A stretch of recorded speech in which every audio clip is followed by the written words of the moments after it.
if you've ever felt like your emotions are driving the car, speeding up, running red lights, and generally ending up in a ditch, then, just how exhausting that can be. And you are definitely not alone. No, not at all. And our current deep dive, well, it addresses that specific challenge. Yeah. Today, we're going to be talking about mastering a really vital skill, mindful emotion awareness. And this isn't some touchy-feely self-help. This is practical cognitive work. It's designed to intercept negative emotions before they really spiral out of control. Right. It's about building the skill to just observe what you feel without instantly becoming overwhelmed by it. And that last part is so key. It really is. I mean, what we're looking at today is pretty advanced work. It builds directly on foundational skills, things like, understanding the difference between primary and secondary emotions or having a framework for motivation. So our mission today is really threefold. First, we need to understand the powerful and kind of counterintuitive benefit of observing emotions non-judgmentally. Second, we'll detail the formal exercises you need to practice to build this mental muscle. And finally, we'll give you a concrete, real-world application for it.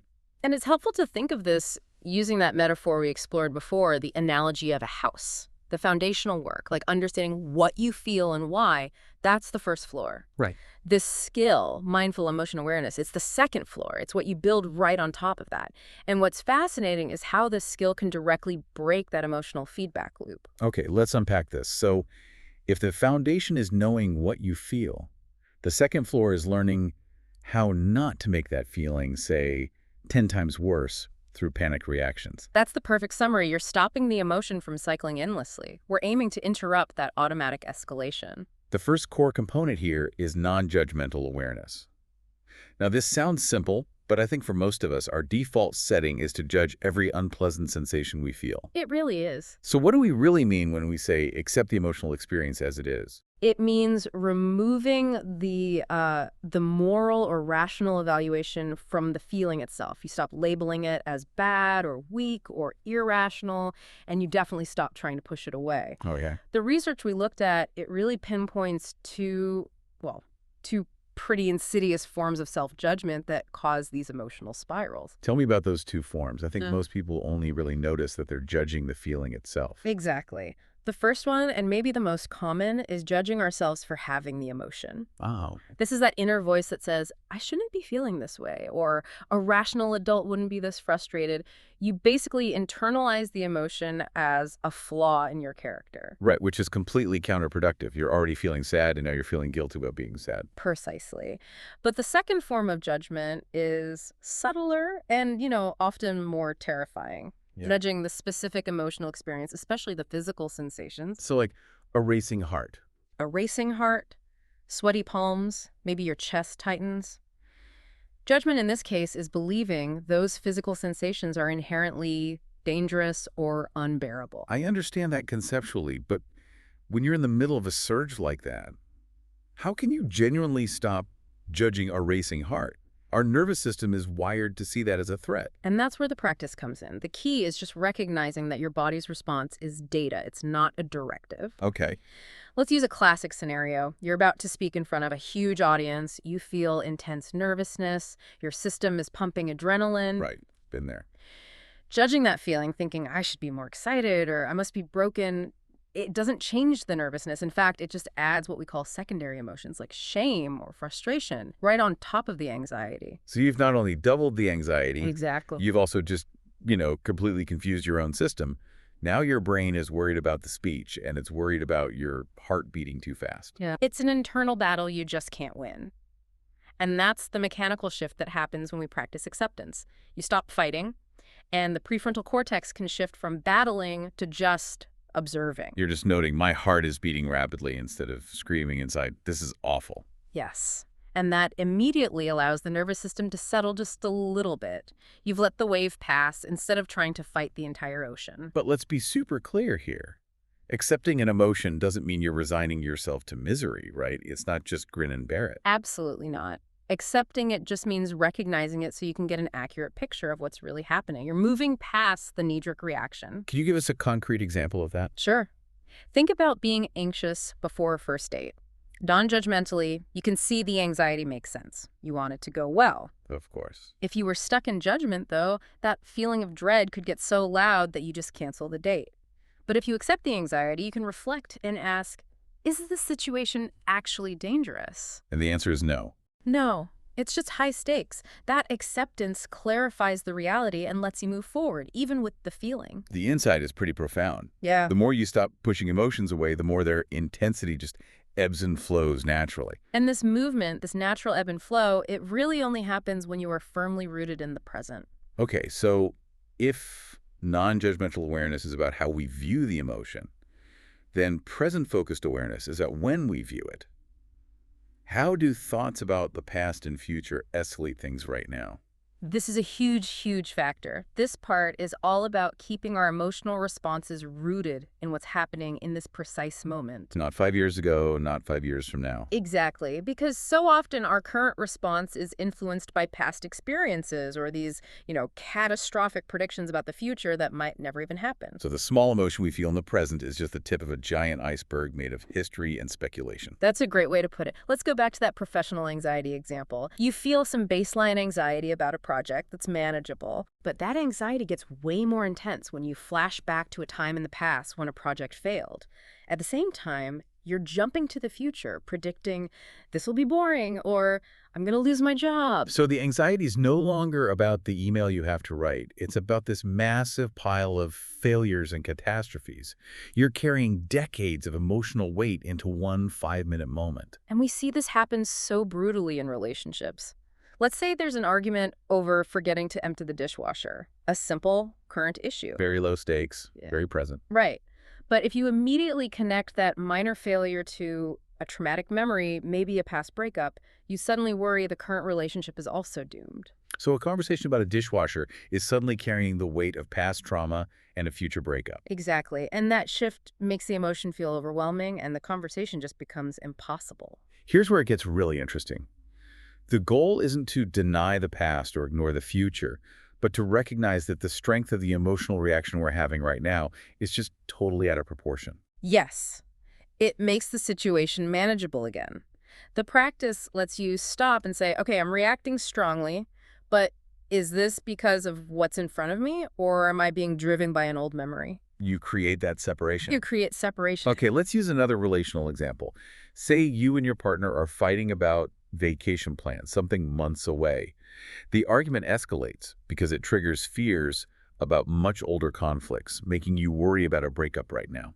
Present-focused awareness lets you step back from that turmoil and realize, wait, we're fighting about who booked a flight. There is no indication we are breaking up right now. My current reaction is driven by a memory from 2 years ago. Exactly. That separation lets you get back to the actual task, which is solvable planning the vacation. You get control back by seeing the boundary between present reality and the story you're layering on top of it.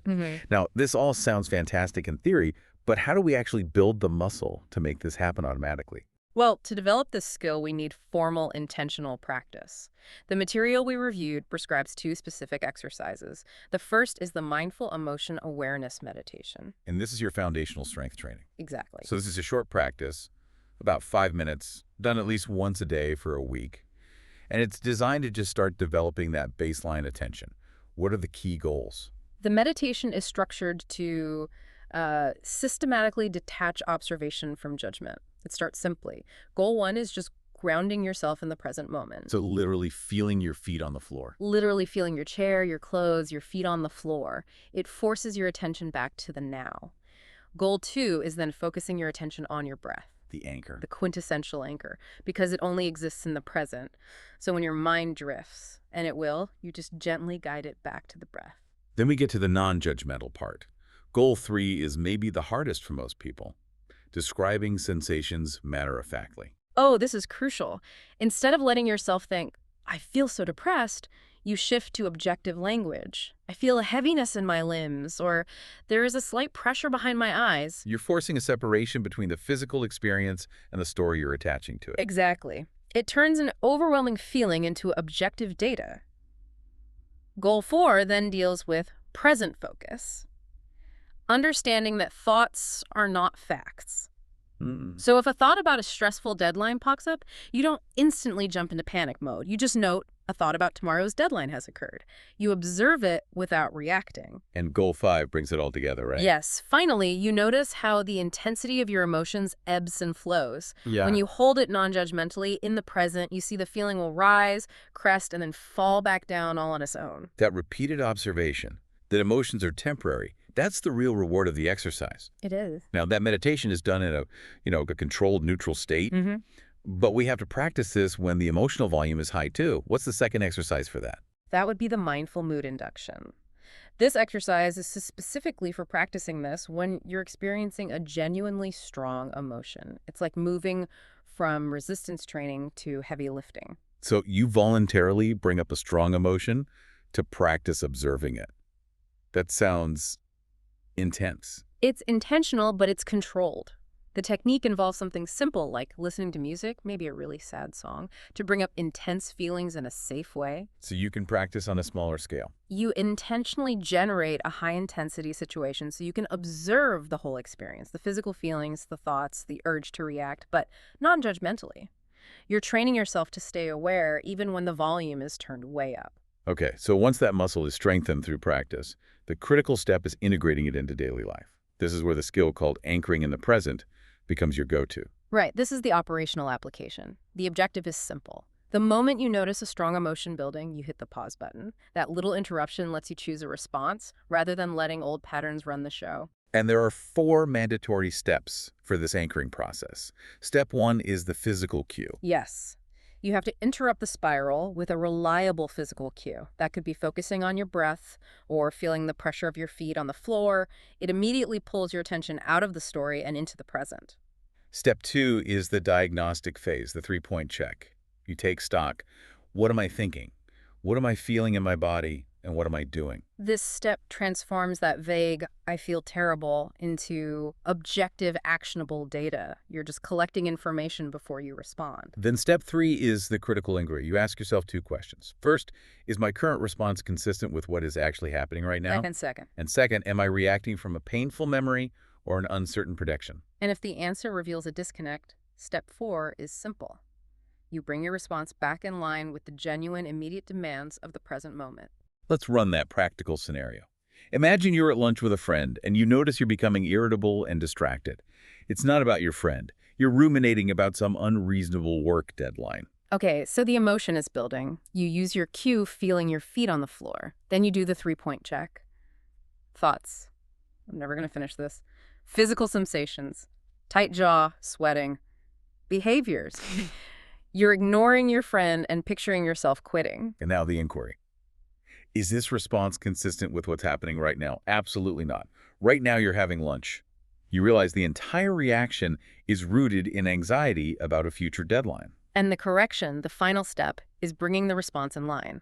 You refocus your attention on your friend, you acknowledge the deadline exists, but you realize the time for solving that is back at the office, not now. You are intentionally choosing to be present. That's the muscle we're building, the ability to hold your attention in the present, even when the past and future are, yelling at you. So what does this all mean? It means we have a clear 4-step path to interrupt an emotional surge and really regain control over our actions. Mindful emotional awareness is about observing emotions in that non-judgmental, present-focused way, which stops that secondary escalation we so often cause ourselves. And the practical skill is anchoring in the present.